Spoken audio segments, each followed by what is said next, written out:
벽운사 지산 스님입니다. 구독 버튼과 좋아요를 꼭 눌러주십시오. 그것이 부처님법을 열심히 전달하는 것에 큰 힘이 됩니다. 오늘 날씨도 춥고 여러 가지 어려운 여건 속에서 이렇게 위정제에 동참한 것은 어느 누구보다도 우리 아가들에게 위로가 많이 될 겁니다. 왜 그러냐? 그들이 엄마 아빠가 나를 잊지 않았구나 하는 생각을 갖기 때문에 하늘나라에서 다 보고 있습니다. 사람이 죽으면 육체를 버리고 영혼과 의식만이 다른 몸을 빌려서 태어나거나 혹은 그 영혼이 지옥이나 극락으로 가고 육도윤회를 하는 것입니다. 우리에게 버려진 아가들은 자신의 육체가 형성돼 가는 과정에서 바로 겨우 안착한 영혼이 또다시 버려지기에 이렇게 추운 날에 다음 생으로 가려고 기다리는 신세가 된 거예요. 하지만 오늘 이렇게 어렵고 추운 가운데 이렇게 참석하신 거는 자신들도 이 아가들도 이제는 나를 위해서 빌어주고 좋은 곳으로 가라는 부모 관계자의 손길들이 하늘에서 확인하게 되는 겁니다. 하늘은 멀지 않습니다. 제가 동짓달 초하루에 동짓날도 있어갖고 법문이 많이 밀려갖고 제가 소찬 법문을 잠깐 얘기를 해준 과정에서도 그 얘기를 했는데 우리가 그런 얘기를 많이 하죠. 나쁜 일을 저질렀거나 그랬을 경우에 하늘은 다 안다 이런 얘기를 합니다. 근데 어저께 제가 보험회사 사람들이 날 찾아와갖고 내 보험을 전부 이렇게 조회를 하면서 그 지역별로 전국에 있는 사찰을 자기가 조회한 것을 갖다가 난 뭐 잘 컴퓨터를 몰라갖고 처음 만나는데 구글 어스라는 그 지구를 하는 구글 어스를 갖다 딱 깔아주더라고. 보세요. 그러니까 내가 통도사를 구경하고 싶다니까 슝슝슝 가대 통도사 딱 나와. 대만의 불광사를 보고 싶다 했을 때 불광사가 쫙한데 딱 나와. 이태리 미라노를 한번 가고 싶다니까 미라노가 딱 나중에 그 옆에 뭐 패션 거리까지 다 나와. 우리가 과거에는 이게 바로 하늘이 다 내려다보는 거예요. 상상하지 못할 얘기였었거든. 다 내려다봅니다. 이제 양력으로 이렇게 12월에는 어김없이 나타나는 것이 있었습니다. 옛날서부터. 올해도 고속도로 휴게소 가니까 있던데 구세군 냄비가 나타나요. 근데 지난번에 내가 강릉을 갈 일이 있어서 갔다 오고 있는데 구세군 냄비가 있는데 돈을 넣고 싶은데 좀 누가 보니까 또 웬 스님이 가서 갖다 놓는다 해서 괜히 속된 얘기로 남의 눈에 띄기가 싫더라고. 그래서 우리 같이 간 우리 부회장님 보러 내가 돈을 이렇게 10,000원짜리 몇 개를 주면서 좀 넣어달라고 그랬어요. 대신 넣어주는 게 더 좋은 거니까. 한데 작년이 이 구세군 냄비에 모금한 헌금 실적이 최악이었다고 합니다. 그래 본 적이 없었대요. 3시간, 4시간 동안 1,000원짜리 하나 안 들어올 때도 많았었다고 하더라고요. 제가 알기에는 올해는 작년에 그 기록한 기록을 더 경신하리라고 생각을 해요. 3시간 동안 안 됐으면 4시간 되더라도 아무것도 안 들어올 것으로 생각이 됩니다. 참으로 어려운 여건 속에서 매년 이 11월, 12월 달 되면 어마어마한 사회적으로 납득이 안 갈 만한 기사들이나 인터넷 기사들이 많이 나오는데, 제가 요즘 하나 참 궁금한 것이 있어요. 여러분들이 알아서 이해를 하세요. 올해 12월 달은 그렇게 반인륜적인 기사가 하나도 안 나왔어요. 보세요.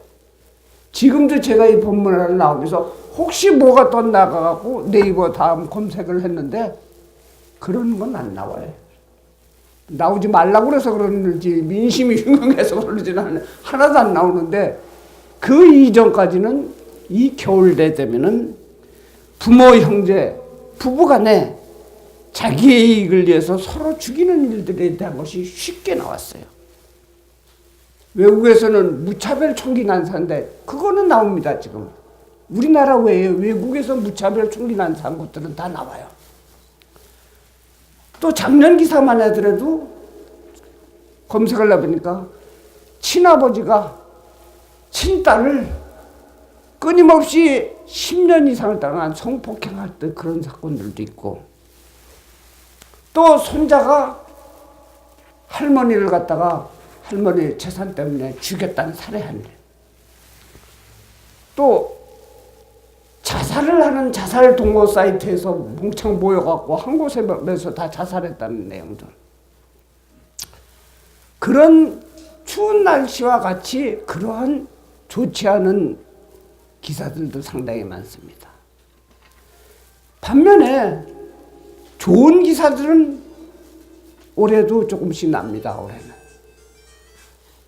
평생을, 내가 한두 달 전인가 보니까 평생을 모은 10억 이상의 돈을 갖다가 고려대학교에다 기부했었다는 얘기가 있죠.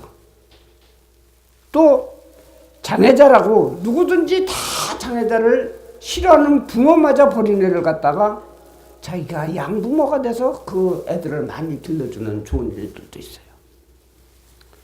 또 사고 나는 운전사가 불타는 운전석에 앉아있는 거를 자기의 위험을 무릅쓰고 건져주고 이런 사람들이 있습니다. 그런데 올해 나왔는지 작년에 나왔는지 그런 영화가 있어요. 저승에 대한 그 영화가 있는데, 거기서도 좋은 일을 해갖고 그것이 다음 생에 저승사자에 가갖고 좋은 업으로 받는다는 내용. 나쁜 죄를 지은 것이 결국은 드러난다는 얘기가 있습니다. 이런 모든 나의 행동은 불교에서는 업이라고 합니다. 업. 살아생전에 어떤 생활과 어떤 생각으로 행동을 해왔느냐가 바로 업인 것입니다.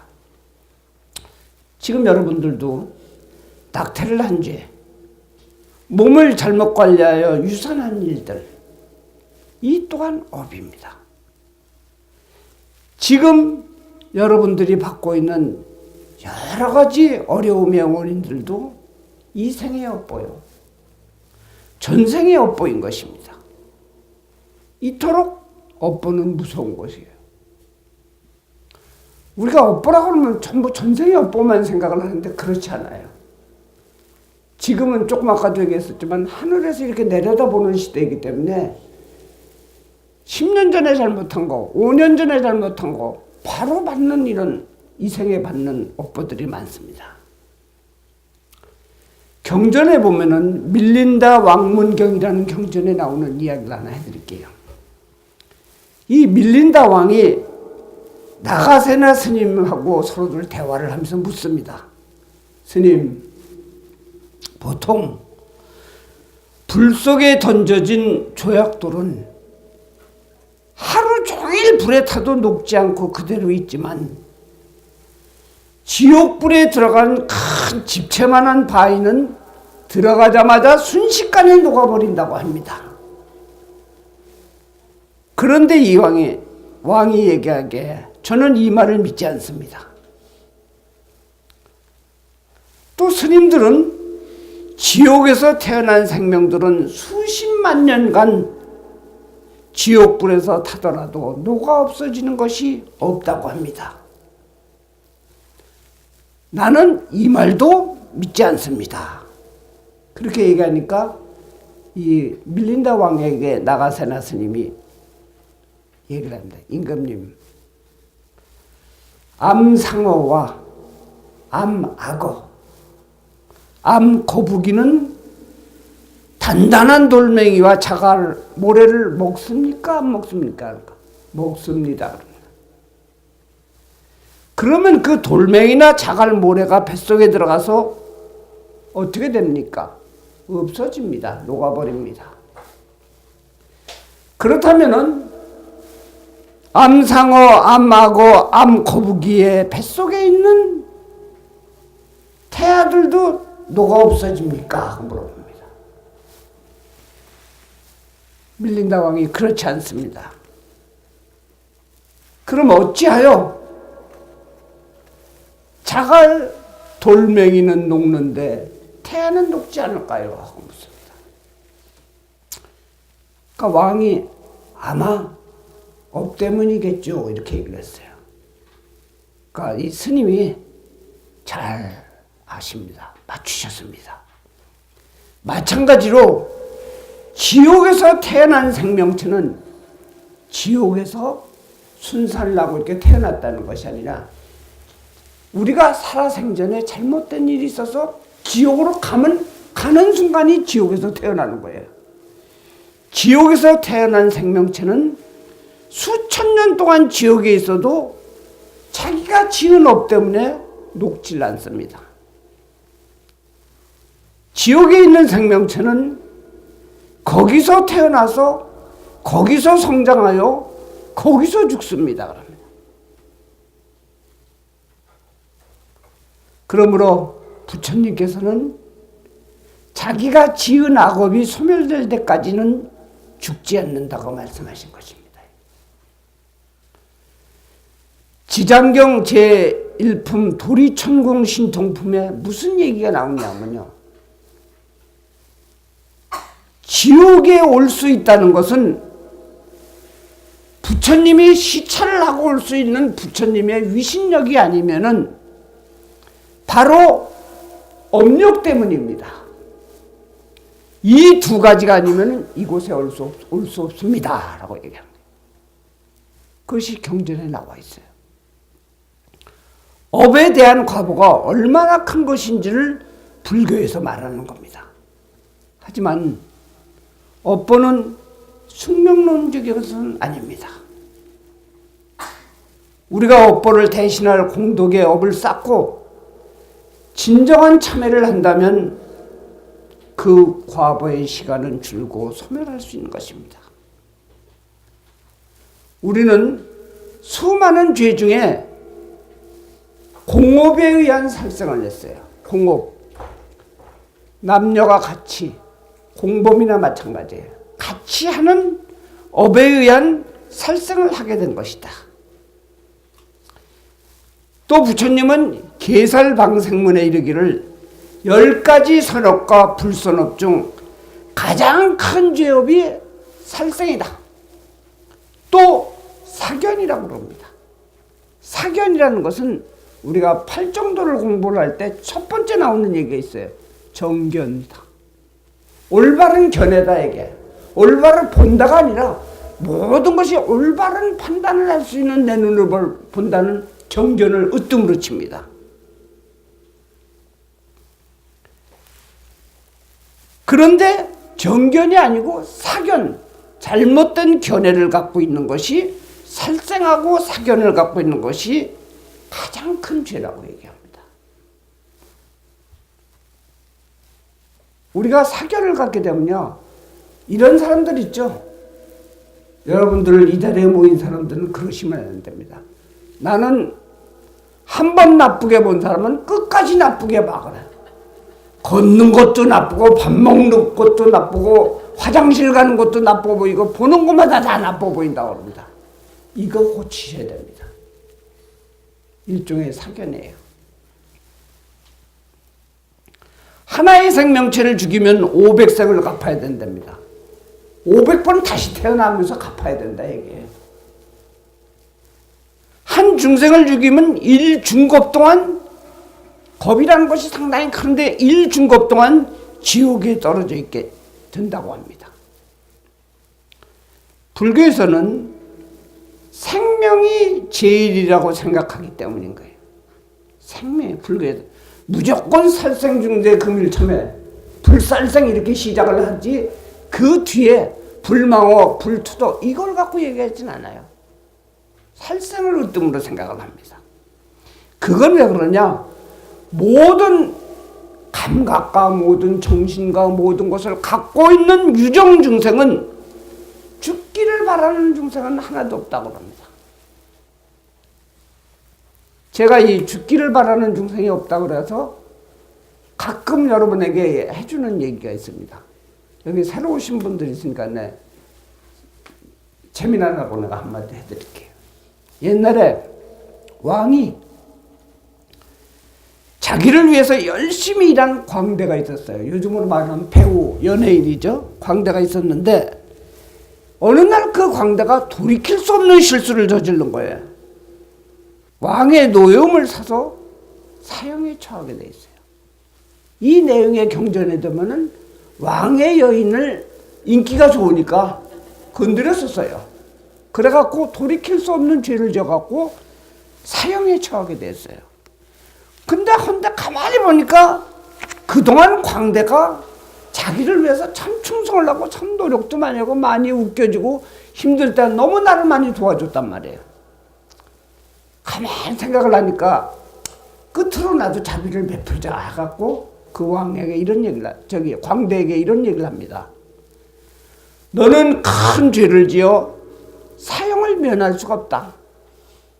그러나 그간 정을 생각을 하여 너에게 선택권을 주겠다.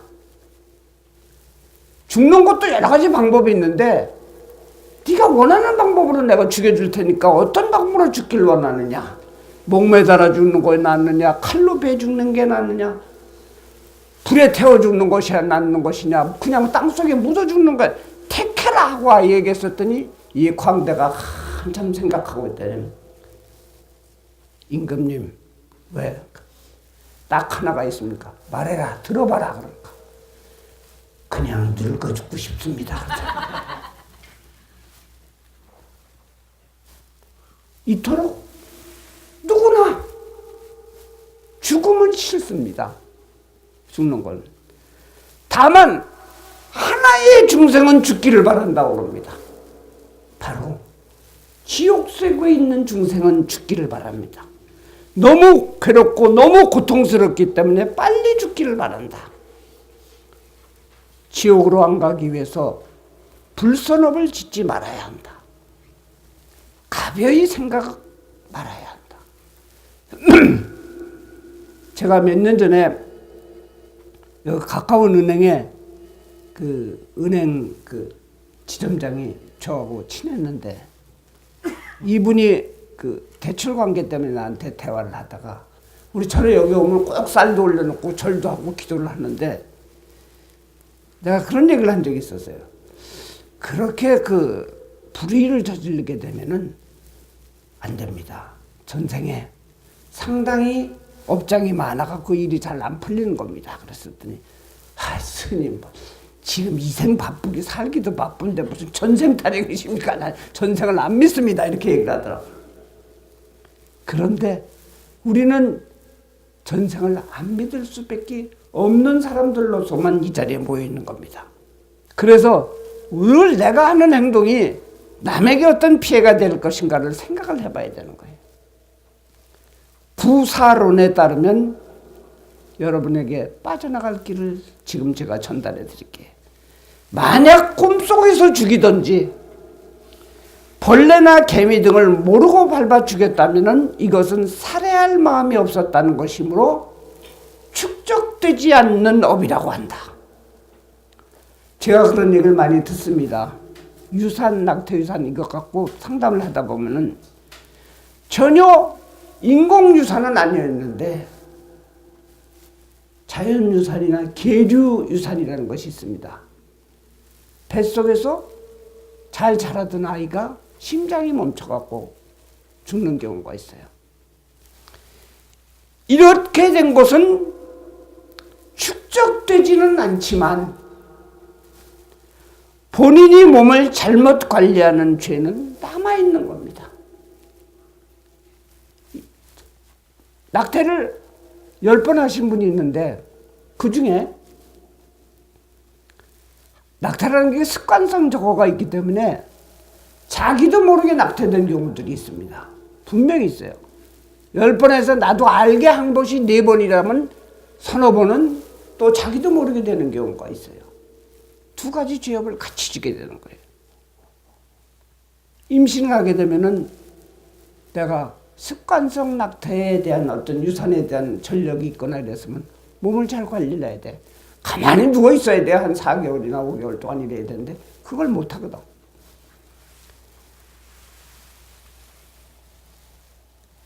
이 경전 조금 아까 얘기한 이 구사론에서는 마땅히 불살생계를 지켜야 하지만 설령 피치 못할 경우라면 살생의 업을 끊기 위해서 진정한 참회와 그와 참회와 버금가는 선업을 행하여야 한다.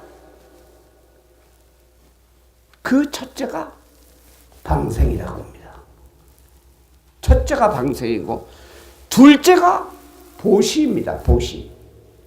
내 것을 나누고 남에게, 내가 갖고 싶은 것을 남에게 줄 수 있는 보시입니다. 아무리 참회를 했다 하더라도 이거 맛있는 거고 이거 좋은 거니까 나 먼저 갖고 두 번째 좋은 거는 우리 부모님을 드리든지 누구를 줘야 되겠다 하는 생각을 갖게 되면 안 된다는 얘기입니다. 또 공덕장론이라는 경전에 보면은 금시조가 하늘에 날아도, 금시조라는 것은 전설의 새입니다. 불교에서도 금시조라는 얘기를 많이 쓰고 힌두교에서도 하늘을 왔다 갔다 사람과 하늘 사이를 나른다는 것인데 아주 길상새입니다. 영원히 죽지 않는 비법을 손에다 쥐고 다닌다는 새예요. 이러한 금시조가 하늘을 날아도 우리는 볼 수가 없다. 아무리 보려고 해도 볼 수가 없는데 우리 중생의 모든 업은, 짓고 있었던 업은 그 인연이 성숙하게 되면 과보로 반드시 나타난다 얘기야. 우리가 볼 수 있다 얘기야. 현상을 볼 수 있다고 합니다. 반드시 전생의 업법뿐 아니라 현재에도 나타나는 것이 업의 특성입니다. 우리 부모 때는 보통 저도 그렇습니다. 10남매 낳는 거는 간혹가다 자주 봅니다. 그렇지만 6, 7, 7, 8남매 낳는 거는 보통이라고 얘기를 합니다. 6남매를 낳은 사람들이 얘기를 들어보면은 사실은 10남매를 낳는데 기르다 죽고 무어하다 죽고서 4명은 죽고 6남매로 남았다는 경우들이 많습니다. 하지만 우리가 지금 생각해 봐야 될 문제가 있어요. 분명히 잘 새깁니다. 제 얘기는 정치적인 의도는 하나도 없어요. 우리가 1960년대, 60, 70년대를 살아온 사람들은 가난을 이겨내기 위한 산하제한이라는 걸 했어요. 70년도에는 산하제한에 대한 업보에 대한 걱정이, 낙태시키고 이런 거에 대해서 걱정이 되니까 정관수술을 하는 게 또 7, 80년대에는 또 유행을 했어요. 가난을 이겨내기 위해서 그런 행동을 해서 나라가 좋아진 선업이 있습니다. OECD 국가에도 들고 이렇게 잘 사는 것도 있지만 그러한 낙태나 유산을 유도한 악업도 남아있는 겁니다. 과연 지금 현재 보면 불과 5, 60년도 지난 이후에 우리는 어떤 것을 더 많이 받고 있을까요? 정치적인 현상을 봤을 때 분명히 거기에 대한 악업이 존재하고 있습니다. 한 사람 한 사람에 대해서 낙태 유산한 것 때문에 우리가 이렇게 죄업을 참여를 하지만 단체적으로 온 국민들에게 낙태를 하나 이렇게 빨리 잘 살기 위해서 이렇게 얘기하고 유도한 것은 그 죄업이 선업을 넘쳐 흐르는 결과로 지금 오고 있어요. 많은 남녀를 불문하고 많은 낙태의 경험자나 또는 유달리 낚시를 좋아하시는 분들, 요즘은 보면 낚시하는 프로도 있더라고. 텔레비에서 낚시를 좋아하는데 누구한테 들었는 것 같아. 내가 가만히 그걸 보니까 낚시하는 프로에서 끝에 가서는 다 놔주더만 잡은 걸 갖다가 다시 해. 또는 도축을 즐겨하는 사람이 있어요. 지금 여기 젊은 분들 잘 모르실 거예요. 옛날에는 다리 밑에서 개 잡아서 개 끓여 먹고 이런 것이 많이 유행했었어요. 두들겨 패서 개를 잡아서. 도축을 즐겨하는 사람들에게는 반드시 그에 해당하는 업보들이 있습니다. 여러분들 낙태 유산했는데 이와 같이 합동으로 위령제를 해서 되는 경우와 또는 너무 업이 지중하고 깊어서 단독으로 자기의 이 아가에 대한 영과 천도제가 필요한 경우도 있습니다. 그런 경우는 제 경험으로 봤을 때는 한 10%, 많으면 10%예요. 5%에서 10% 사이가 그런 경우가 많습니다. 낙태했다고 누구든지 다 그런 것은 아니에요. 그런 경우가 있어요. 또는 지금같이 합동으로라도 계속 꾸준히 정성스럽게 함으로 스스로의 업보에서 벗어날 수도 있습니다. 그러면 내가 지고 있는 그러한 업보의 무게는 벗어났다 안 벗어났다 하는 것은 제가 얘기를 하는 것보다 여러분들이 스스로 알게 됩니다. 여기 계신 분들 이 위령제에 새로 동참을 하고 난 다음에 어느 날 갑자기 꿈을 꾸신 분들이 있을 겁니다. 제가 알고 있기에는 이 자리에 앉아 계신 분 중에 미안하지만 3분의 2 이상은 70% 이상은 거의 다 꿈을 꾸셨습니다. 그렇게 되면은 선업을 쌓도록 하고 꾸준히 이런 방생도 하고 꾸준히 이런 위령제도 동참하다 보면 어느 날 그런 꿈꾼 사람들이 많이 얘기해요. 애들이 저랑저랑 배낭 육색을 미고 가서 빠이빠이하고 간다는 얘기도 꿈에도 나오고 하늘나라에 배 타고 간다고 나오는 얘기도 있고 풍선이 여러 개 나오면서 이런 얘기들을 많이 합니다. 그러고 났는데 꿈을 깨고 나서 다음 날서부터 뭔가에 하나의 무슨 고기 덩어리가 붙어 있는 것 같은 것이 떨어지고 가벼운 어떤 마음을 느낀다고 그러는데 여러분들이 이렇게 추운 날 열심히 참석을 하는 것은 그러한 업보를 벗어날 수 있는 겁니다. 저는 그렇게 생각을 해요. 큰 절에서도 요즘 이 수자연과에 대한 천도제를 합니다. 저같이 이렇게 몇십 년 동안이라 한번 큰 절에 간다고 해서 다 좋은 게 아니에요. 그렇다고 해서 그 사람 업보가 사라지는 게 아니에요. 여기보다도 더 작아갖고 겨우 5병 10병의 법당을 갖다 놓고 열심히 목탁을 치는 스님이 그 스님의 기도는 때가 되면 열매일 거예요. 마지막 날 회양일에 바다방상을 합니다. 제가 10년 이상 꾸준히 고집을 하는 바다방상은 이유가 있습니다. 민물에서 방생을 하다 보니까 방생용 미꾸라지가 있더라고. 방생용 거북이가 있어요. 자라 이런 거 하면 금방 죽는답니다. 죽고 오히려 잘못된 것이 생태 변화를 일으켜서 환경을 파괴하는 경우가 많아요. 그래서 생각을 한 것이 조금 힘들더라도 바다방생을 해서 바다방생도 양식이 있어요. 양식 말고 웬만하면 아침에 새벽에 통통배가 고기를 잡아다가 횟집에다 날릅니다. 날르기 전에 그 고기를 그 바다에다 놔주는 것만큼 확실한 건 없다는 생각을 했어요.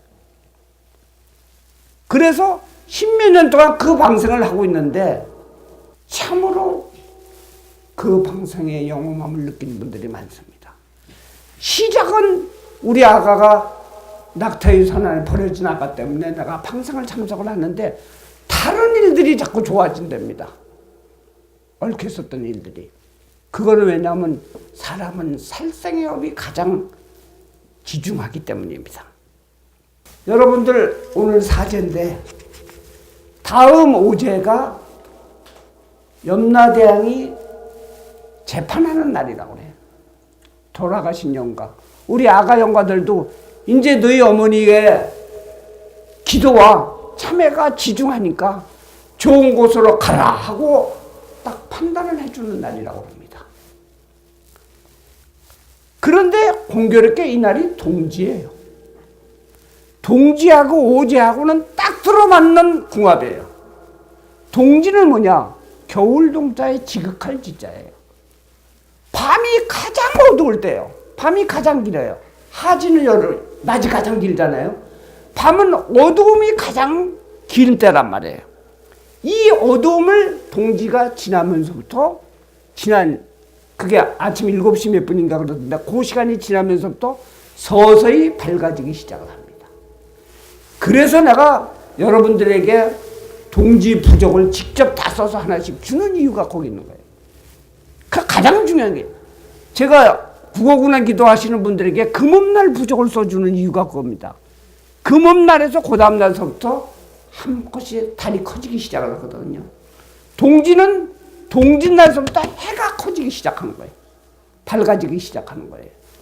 그런데 우리는 낙태유산에 대한 치중한 업을 지었기 때문에 참회하는 기도를 하는데 참회 기도와 동짓날하고 딱 같은 날에 걸립니다. 오제와 판단을 하는 것이. 마지막 시험 보러 갈 때 마지막 복습한 것이 시험 문제에 딱 나오는 날이에요. 그런 날이기 때문에 동지와 이 수자 오제가 연관이 깊습니다. 반드시 참석하세요. 이날은 참석하시는 분들에게 제가 거의 다 동지 기도에 동참하시게 되면은 앞길을 막는 부적을 전부 한 장씩 그냥 드립니다. 돈 받고 주는 거 하는 거니까 나가다가 신청을 하세요. 전부 드립니다. 그 다음에 끝으로 아기들에게 편지 써주세요. 교감 이상으로 최고인 건 없습니다. 편지를 많이 쓰세요. 갖가지 사연 있는 분들에 대한 편지가 다 있으면 어떠한 부모가 잘못을 해서 부모를 안 본다 하더라도 원한이 맺혔다 하더라도 자기 아버지, 자기 어머니가 쓴 편지를 아기들이 읽게 되면은 이해하게 됩니다. 편지 써서 저기다 편지합니다. 반드시 올려놓고 공약물 잊지 마세요. 조그만 거라도 반드시 갖고 오시고 끝으로 이 사제쯤 되면 그런 분들이 많아요. 맨 처음에 내가 이거 입제하고 시작할 때는 내가 49일 동안 진짜 참회의 기도를 잡아야지. 그리고 열심히 댕기고 내가 참여하고 진짜 열심히 아가를 위해서 이 제를 참석을 해야 되겠다. 크게 마음을 먹었는데 이 초반심을 지키질 못해요. 사제 오제 때 되면 결혼식도 있고 뭐 아무리 애기도 너무 추워. 그냥 추운 게 아니라 나갈 수도 없고 빙판 눈도 와서 못 가는 거니까 못 간다고. 스스로 내가 지난번에 3제 때 얘기했었듯이 스스로 불기자심을 내요. 자기를 속입니다. 그래도 되지? 자기 혼자 대답해. 돼, 괜찮아. 이건 안 가도 돼. 전부 이럽니다. 그러다 보면 초발심을 잃는 경우가 있는데 초발심을 잃지 마세요. 초발심이란 처음 마음 먹은 대로 내가 똑같이 참여하고 똑같은 기도를 해라. 해서 내가 자꾸 여러분에게 스님과 같이 하는 참회 진언을 크게 하라고 그러는 거예요. 스님이 작게 해도 여러분이 더 크게 하면 스님도 얼결에 따라가게 돼 있어요. 크게 진정한 참회를 할 수 있는 초발심을 지키도록 하세요. 오늘 본문은 업보의 지중함이 어떻다는 것에 대한 얘기를 했습니다. 마음속에 공감하면서 참회 법회를 지금부터 또 시작하겠습니다. 감사합니다.